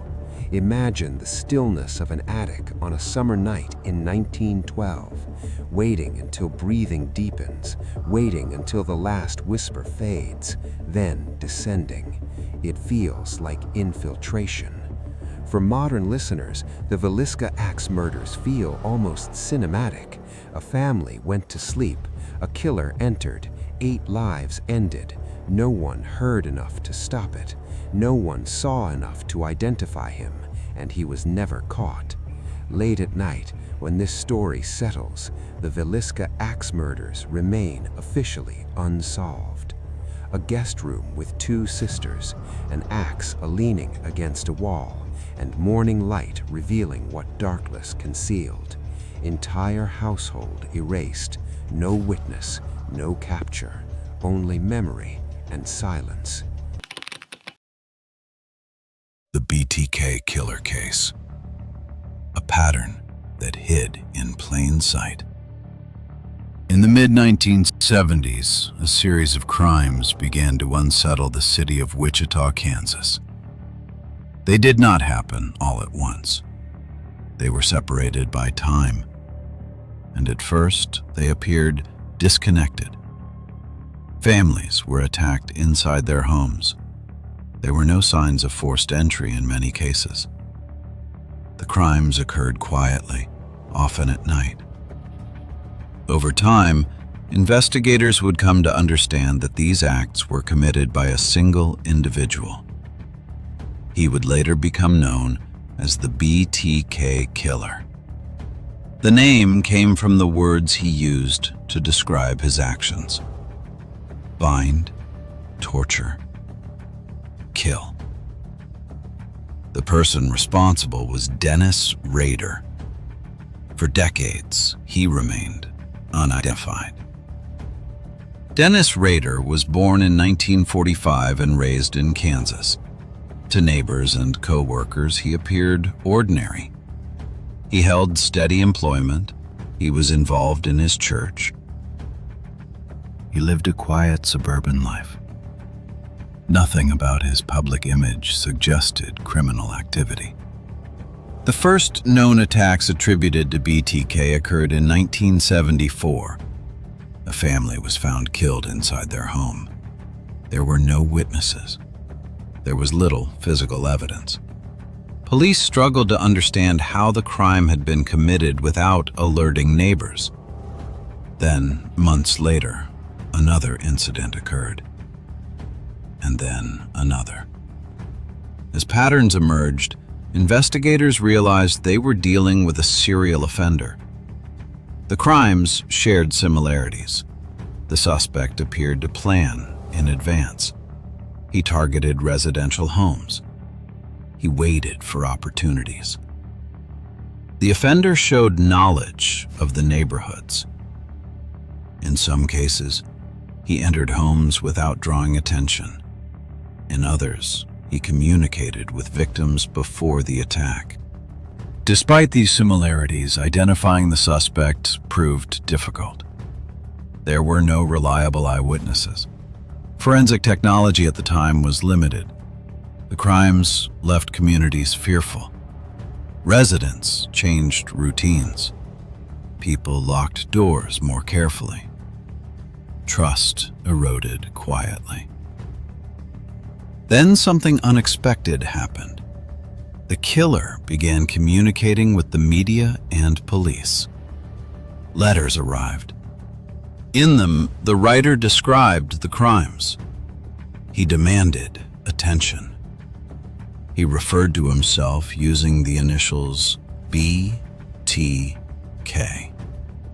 These communications confirmed what investigators already suspected. The crimes were connected. The person responsible wanted to be known, but he did not want to be caught. After a period of activity, the crimes stopped. Years passed without new attacks. The case went cold. The name BTK remained, but the person behind it disappeared into anonymity. For nearly 3 decades, there were no confirmed communications. No new crimes linked definitively to the same offender. Investigators kept the case open. Files were reviewed periodically, but without new evidence, progress was limited. Meanwhile, Dennis Rader continued his life. He married, he raised children, he remained active in his community. No arrest was made. The BTK killer became a case discussed in law enforcement circles as an example of how offenders can blend into everyday life. Then, in the early 2000s, something changed. After years of silence, new communications began to arrive. Letters referencing old crimes were sent to the media. The tone was familiar. The style matched earlier messages. The BTK killer had returned. What followed would transform a decades-old cold case into a modern investigation. As the new letters arrived, investigators recognized patterns they had not seen in decades. The language matched earlier communications. The references aligned with details that had never been released publicly. The writer demonstrated knowledge that only the offender would possess. Law enforcement treated the renewed contact seriously. This time, however, the tools available were different. Advances in forensic science, data analysis, and digital tracking allowed investigators to examine details that would have been impossible to analyze years earlier. The letters were carefully studied. Envelopes were examined. Postmarks were recorded. The timing and locations of mailings were mapped. The writer appeared confident. In his messages, he sought recognition and control. He referenced past crimes and taunted authorities. But he also made mistakes. In one communication, the writer asked a question. He wanted to know whether a floppy disk could be traced. Police responded publicly, stating that it could not. The writer trusted the response. He sent a disk. When investigators examined it, they found metadata that had not been erased. The data led them to a computer used at a local church. From there, attention narrowed to an individual who fit the profile investigators had developed years earlier. Dennis Rader. Rader was questioned. During the interview, investigators presented evidence methodically. They referenced the communications. They referenced the disc. They referenced details only the offender would know. Rader eventually admitted responsibility. He provided detailed accounts of the crimes. His statements aligned with evidence collected decades earlier. In 2005, Dennis Rader was arrested and charged with multiple counts of murder. The arrest shocked the community. People who had known him struggled to reconcile the image of a quiet neighbor with the admissions made in court. The legal proceedings moved forward. Rader chose to plead guilty. During hearings, he described his actions in a factual, detached manner. There was no attempt to dispute responsibility. The court reviewed each case individually. Victim impact statements were presented. Families spoke about years of loss, fear, and unanswered questions. The court sentenced Dennis Rader to multiple life sentences. He would never be eligible for parole. For Wichita and surrounding communities, the arrest marked the end of a long period of uncertainty. A case that had defined fear for an entire generation was finally resolved. But the resolution did not erase the impact. The crimes had altered lives. They had changed how people viewed safety in their own homes. They had demonstrated how an offender could hide behind normal routines for decades. The case also highlighted how investigative persistence and technological progress can intersect. Evidence preserved for years became decisive when paired with new methods. What once seemed unsolvable was resolved through careful, incremental work. After the sentencing, the BTK case moved from investigation into record. The crimes were no longer unresolved. The identity was known. The timeline was complete. For many families, the conclusion came decades after the loss itself. Some had waited most of their lives to hear accountability spoken aloud in court. Others had lived with uncertainty for so long that resolution felt unfamiliar. The guilty plea removed the need for prolonged trials. It also removed ambiguity. Dennis Rader would spend the rest of his life in prison. The case became a reference point for law enforcement. It demonstrated how offenders can maintain ordinary public lives while committing serious crimes in private. It also showed how long gaps in criminal activity can cause investigations to stall, even when patterns exist. Most importantly, it illustrated how mistakes made years later can undo decades of concealment. The single decision to communicate again reopened the case. Technology that did not exist when the crimes were committed became decisive. A simple piece of digital data connected a long, cold case to a real person. From that point, the investigation moved quickly. What had taken decades to uncover was resolved in months. The BTK case also changed how future investigations were approached. Preservation of evidence became a priority. Cold cases were reevaluated with new methods. Communication strategies with offenders were reconsidered. The case reminded investigators that time does not always protect those who believe they have escaped notice. For the public, the story left a lasting impression. Not because of how the crimes were described, but because of how long the truth remained hidden. A person trusted in everyday settings had carried out actions that contradicted his public identity. That contradiction is what many people remember. Late at night, when stories like this are played quietly, the focus often shifts away from the specifics and toward the passage of time. How long fear can last without answers. How slowly some truths surface. How resolution, when it comes, is often quieter than expected. The BTK case did not end with a dramatic confrontation. It ended with records, testimony, and a sentence read aloud in court.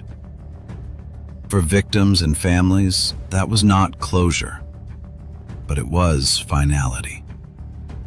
The case now exists as a documented history, a reminder of persistence, a reminder of patience, and a reminder that some stories take decades to finish.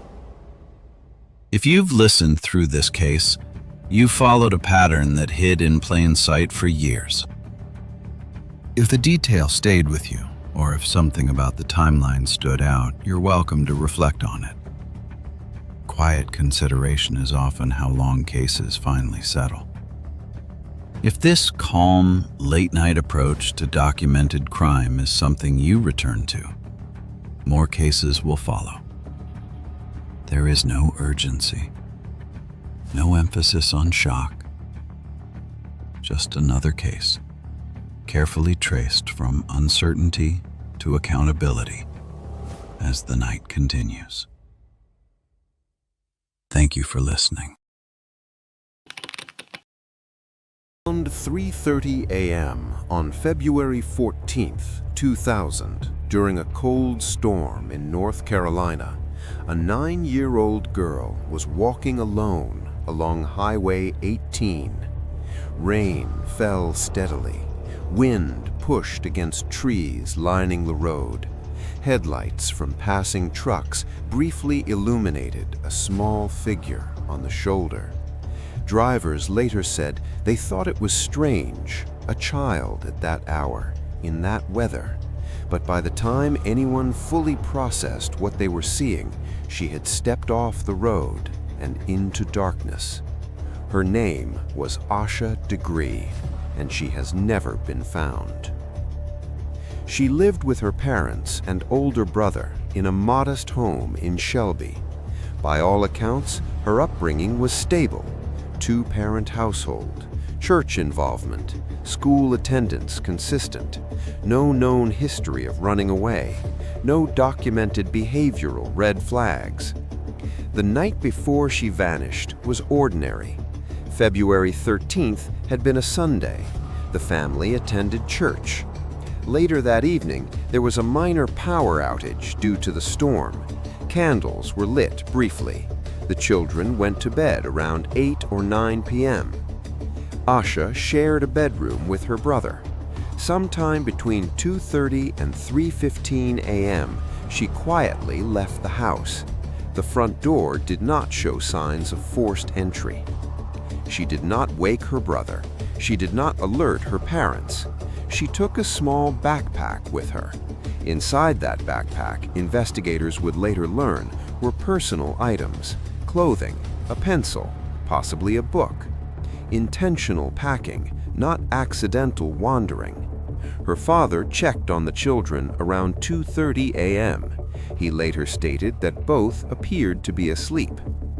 At approximately 6:30 a.m., her mother went to wake the children for school and discovered Asha was gone. The search began immediately.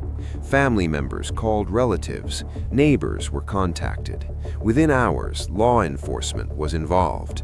Then came the highway sightings.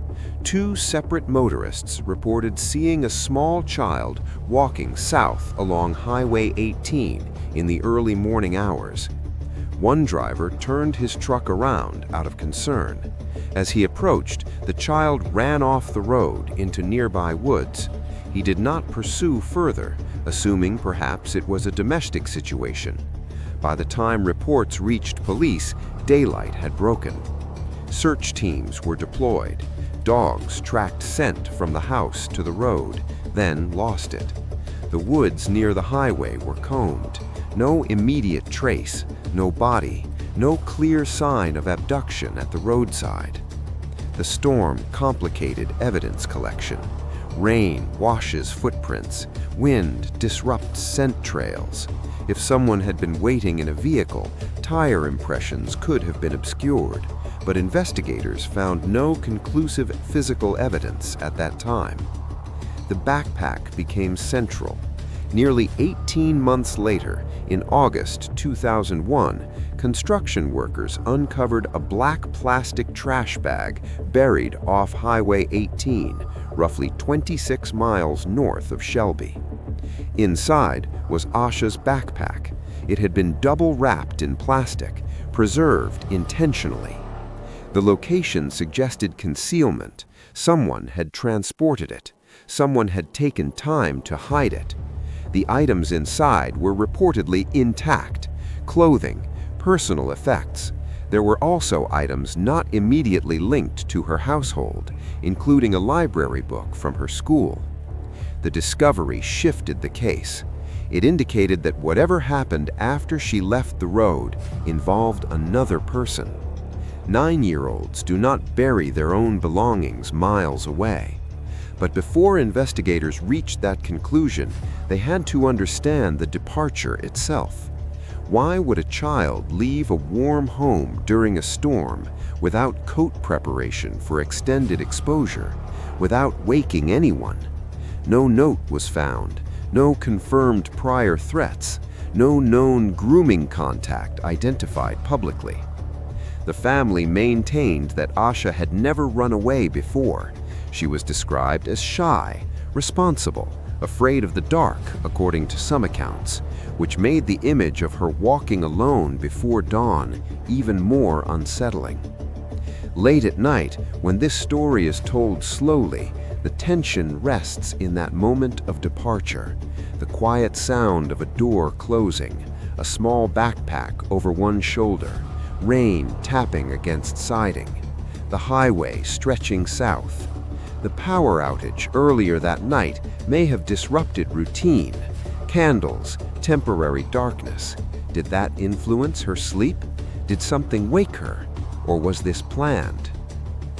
Investigators examined school life, friend circles, church connections.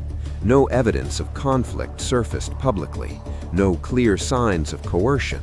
But child abduction cases often hinge on subtle contact, a conversation, a promise, a perceived adventure.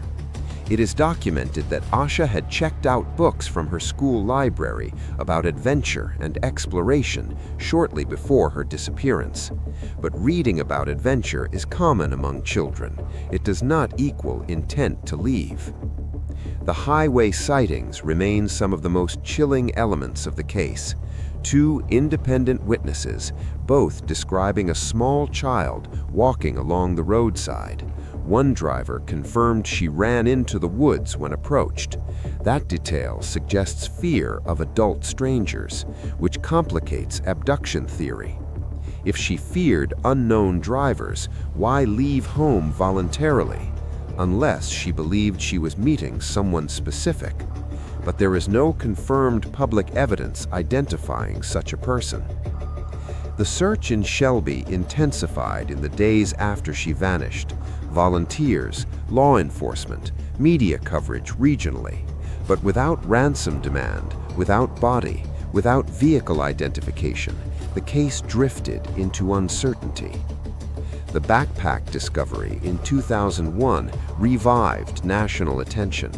The fact that it had been double wrapped in plastic implied intentional preservation.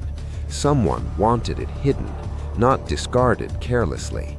That detail suggested planning beyond impulsive harm. Years passed. The case remained active, but unresolved. Periodic tips surfaced. Age-progressed images were released. Investigators publicly maintained that they believed she had encountered another individual after leaving the road, but they did not disclose full evidentiary details. And so the mystery holds two layers. Why did she leave, and who took her?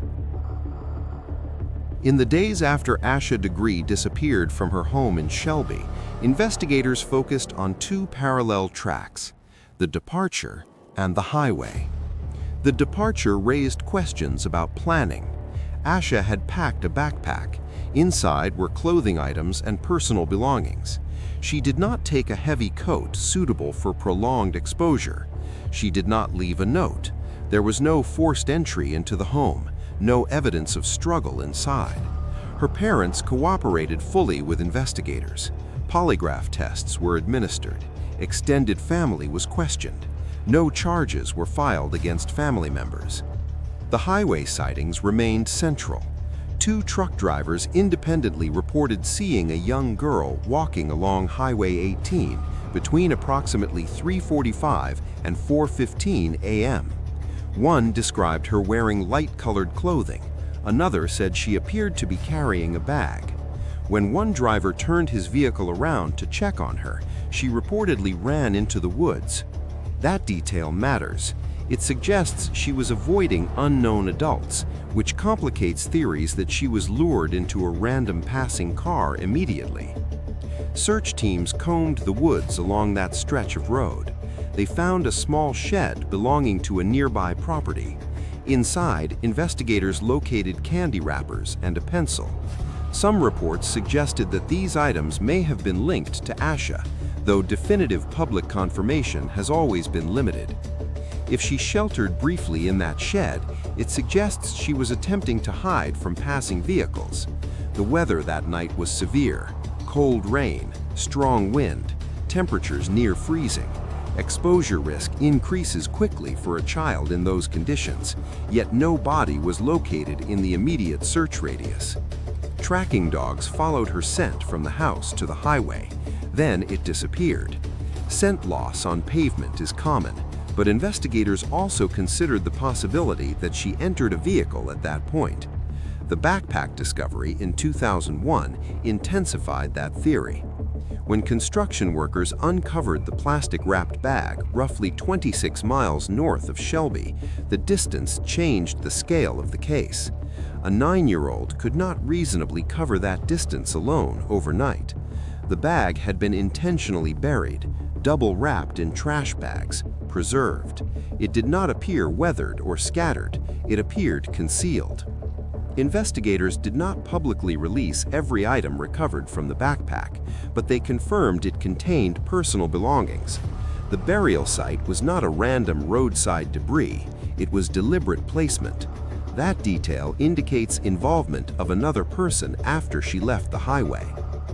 Over the years, law enforcement periodically released new pieces of information.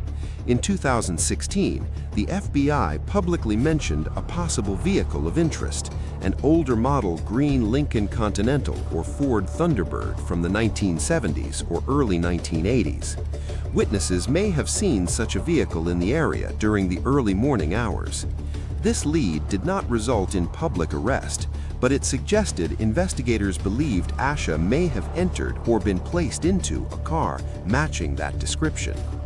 The absence of ransom demand complicates motive assessment. Child abduction cases often fall into categories: family-related, opportunistic stranger, grooming-related, or accidental harm followed by concealment. In this case, no public evidence has confirmed grooming, no documented online communication, though the year 2000 predates widespread household internet use, no known prior attempt to run away. Her teachers described her as quiet and responsible. Her family described her as cautious.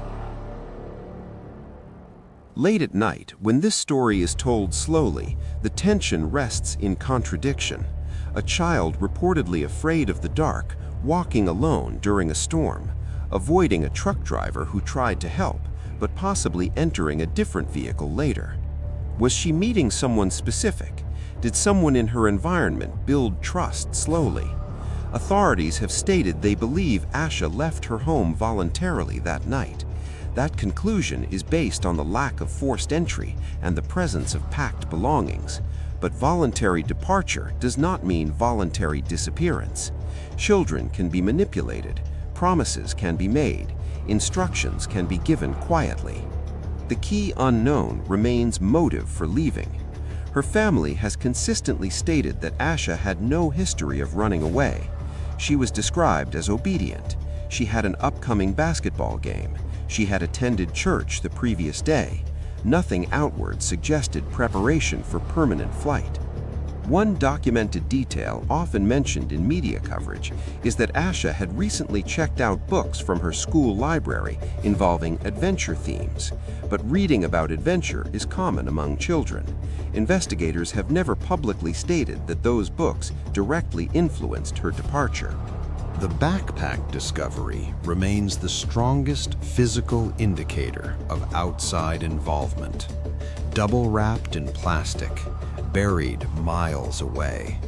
The act of burial implies time and deliberation. It was not tossed from a moving vehicle, it was concealed. That concealment may suggest someone attempting to remove evidence rather than destroy it. In 2018, and again in later years, law enforcement conducted additional searches in and around Cleveland County, North Carolina. Specific properties were searched based on tips. Some were described as credible. None resulted in public charges. The FBI has continued to list the case as active. A reward remains in place for information leading to resolution. The green vehicle lead from 2016 remains one of the more concrete public details. Authorities referenced a dark green early 1970s Lincoln Continental Mark IV or similar model. The vehicle was reportedly seen in the area the morning she disappeared. Investigators have not disclosed whether the vehicle's driver was ever identified. Vehicle-based abduction remains one plausible scenario, supported by scent loss at the highway and the backpack's relocation distance.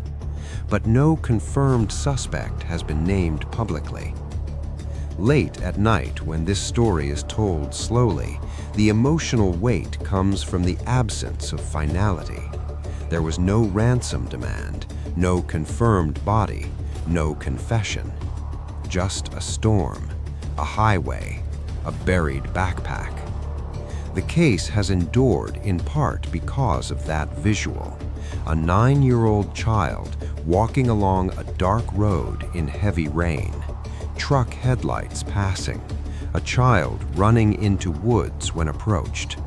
That image resists easy explanation. The long-term impact on her family has been visible through public statements. They have maintained hope, participated in awareness campaigns, marked anniversaries publicly. But hope in missing child cases exists alongside uncertainty, and uncertainty is heavy.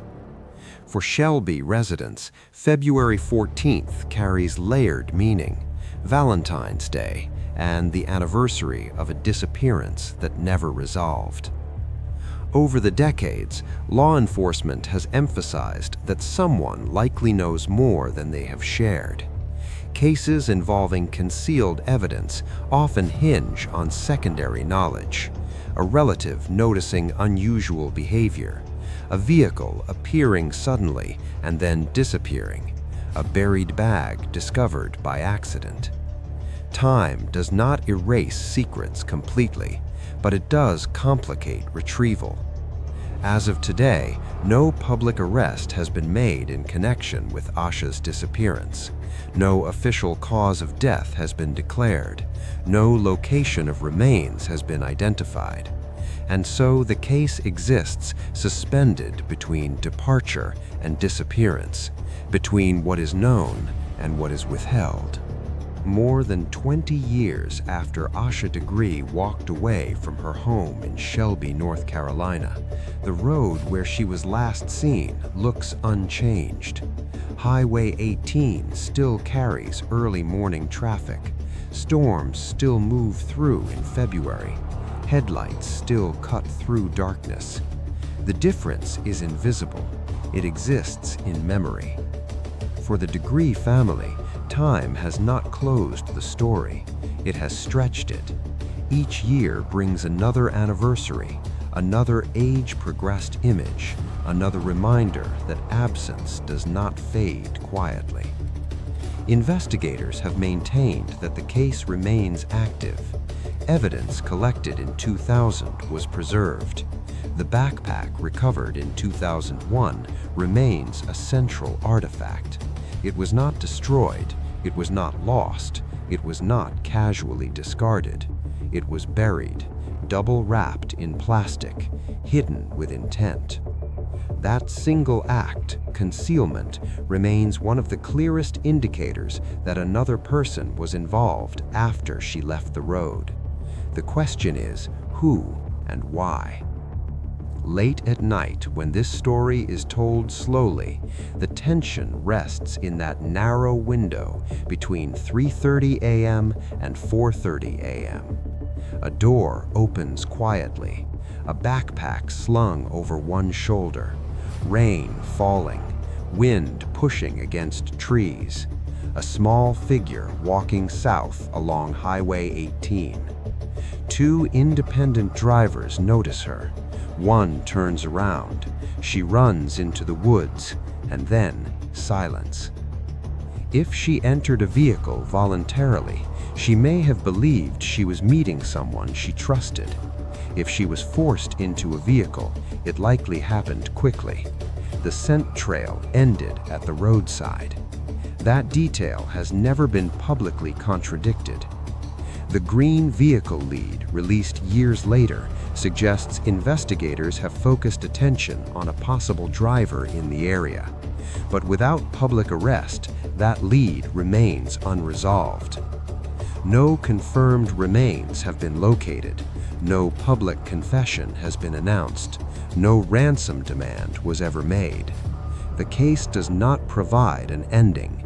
It provides an image, and images linger.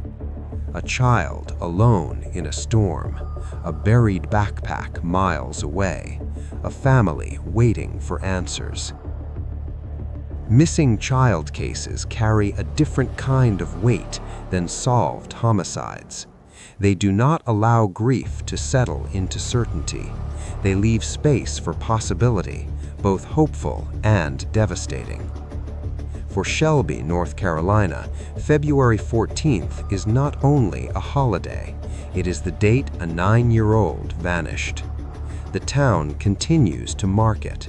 Law enforcement continues to encourage tips. Rewards remain in place. Somewhere in the layers of memory across Cleveland County and beyond, there may be someone who saw something and did not realize its importance at the time. A vehicle parked where it should not have been. A person acting unusually in the days after. A bag buried in haste. Time complicates memory, but it does not erase physical truth. The backpack was placed deliberately. That fact stands. Everything else branches from it. Why leave home? Who was waiting, if anyone?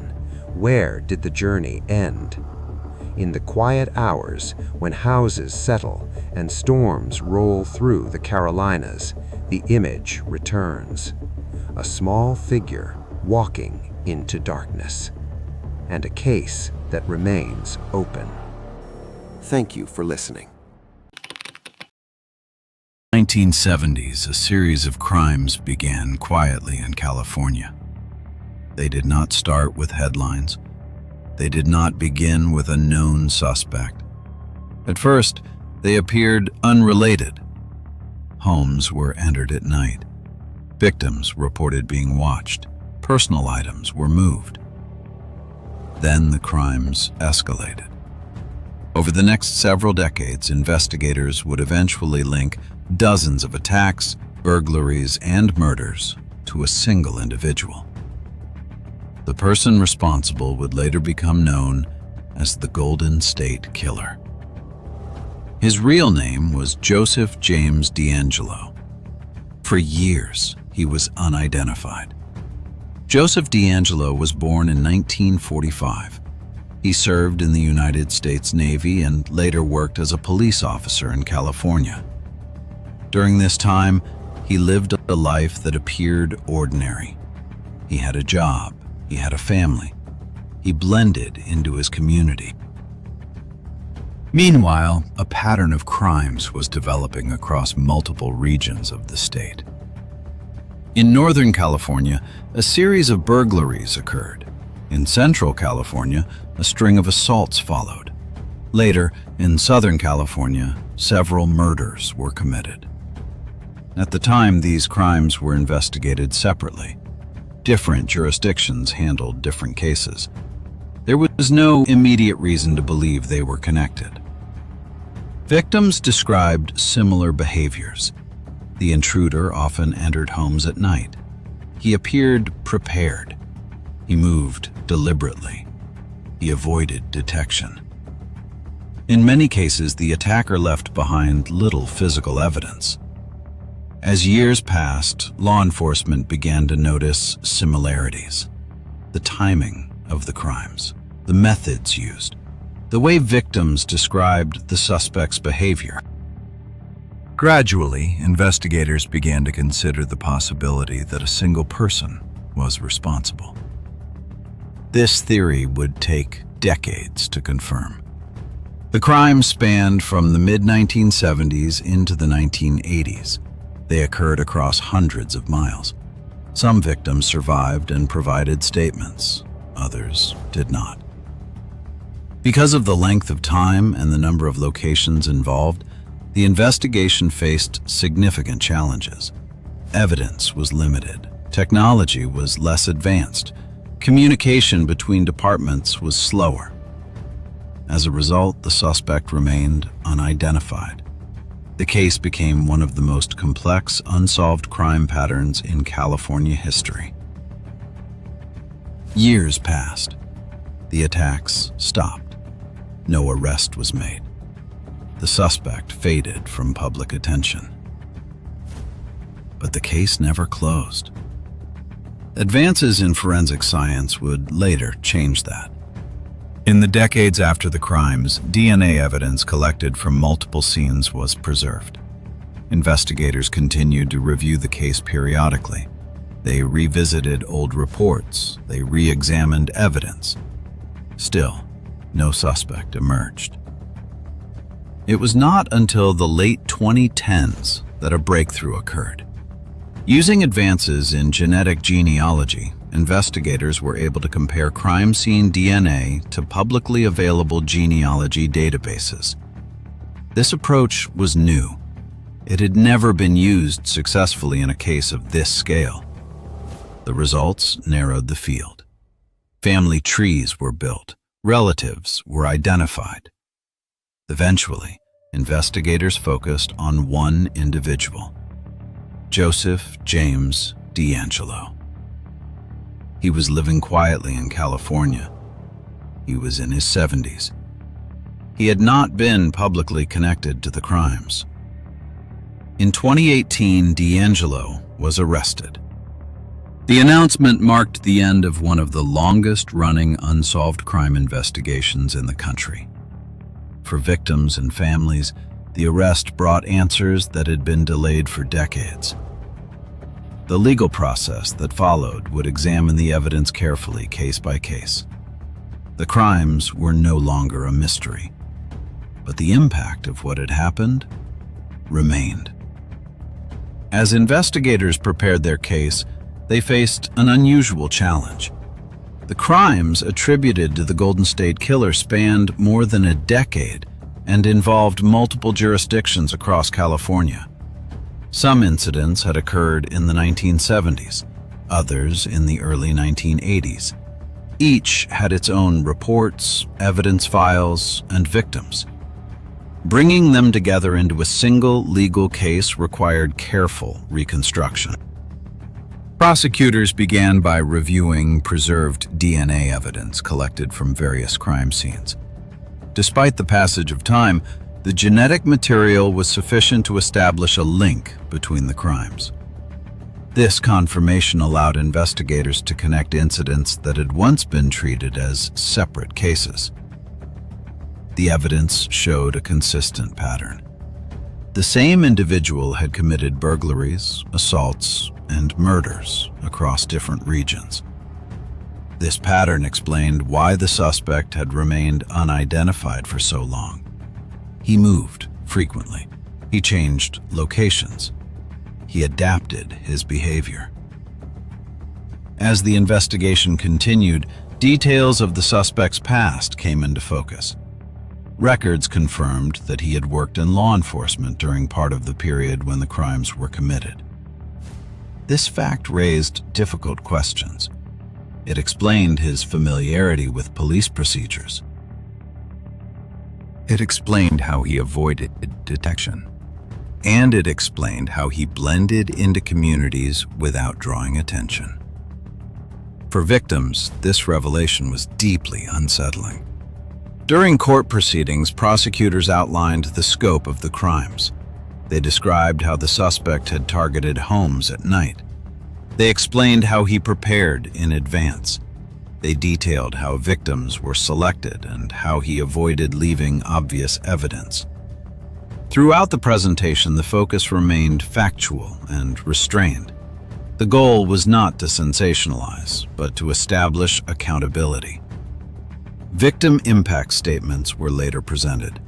Survivors spoke about the long-term effects of the crimes. Families of those who did not survive described the years of uncertainty and loss. For many, the arrest came after decades of waiting. Some had believed they would never see the case resolved. The defendant did not contest the evidence. In 2020, he entered guilty plea to multiple charges, including murder and other serious crimes. In exchange, prosecutors agreed not to pursue the death penalty. The court accepted the plea agreement. During sentencing, the judge reviewed the scale of the crimes, the impact across communities, the number of lives affected, the length of time the offender remained unidentified. The sentence reflected the seriousness of those actions: life imprisonment without the possibility of parole. For many victims and families, the conclusion of the case provided a measure of closure. Not relief from what had happened, but an end to uncertainty. The crimes had names. They had a person held responsible. The Golden State Killer was no longer an unknown presence. He was a documented offender, accountable under the law. Yet even with a legal resolution, the case left lasting questions. How many opportunities had existed to stop the crimes earlier? How did systemic limitations allow the pattern to continue? These questions are now part of the historical record. The case also marked a turning point in criminal investigation. The use of genetic genealogy demonstrated how advances in technology could reopen cases once thought unsolvable. Since then, similar methods have been applied to other cold cases across the country. Some have been resolved. Others remain open. The legacy of this case is not only in its resolution, but in how it changed investigative practice, and in how it reminded the public that time does not always erase accountability. When the sentencing concluded, the Golden State Killer case moved from investigation into record. The court proceedings were over. The identity was confirmed. The timeline was documented. For many victims and families, the outcome did not erase what had happened. It did not restore lost years or undo harm, but it did end a long period of uncertainty. Some survivors had waited more than 40 years to hear a name spoken in a courtroom. Others had lived with unanswered questions for most of their lives. The resolution brought a form of acknowledgement, not justice as a feeling, but accountability as a fact. The case also became a reminder of how criminal investigations evolve. At the time the crimes were committed, technology was limited. DNA analysis was in its early stages. Information sharing between departments was inconsistent. Decades later, those limitations no longer defined the outcome. Preserved evidence, patient review, and advances in science changed what was possible. The method used to identify the suspect opened new paths for unresolved cases across the country. Cold cases, once considered permanent, began to be re-examined. Some were solved, others remain open. The Golden State Killer case now sits at the intersection of past and present. It represents both the failures of earlier systems and the potential of modern investigation. It also stands as a record of how long harm can remain hidden in plain sight. For the communities affected, the case is remembered not for spectacle, but for endurance. For the investigators who never stopped reviewing the files, it is a lesson in persistence. For the public, it is a reminder that resolution does not always come quickly. Sometimes it arrives decades later, quietly, through work that never made headlines. Late at night, when stories like this are played without interruption, the focus often shifts away from the individual details and toward the passage of time. How long events remain unresolved. How long people wait for answers. How accountability can be delayed, but not always denied. Crimes committed by the Golden State Killer spanned years and locations. Their impact spanned generations. The conclusion of the case does not close that history, but it does complete the record. If you've listened through this case, you've followed a pattern that took decades to identify and even longer to stop. If a moment or detail stayed with you, you're welcome to reflect on it. Quiet consideration is often how long stories settle. If this calm, late-night approach to documented cases is something you return to, more will follow. There is no urgency, no emphasis on shock, just another case, carefully traced from uncertainty to resolution as the night continues. Thank you for listening.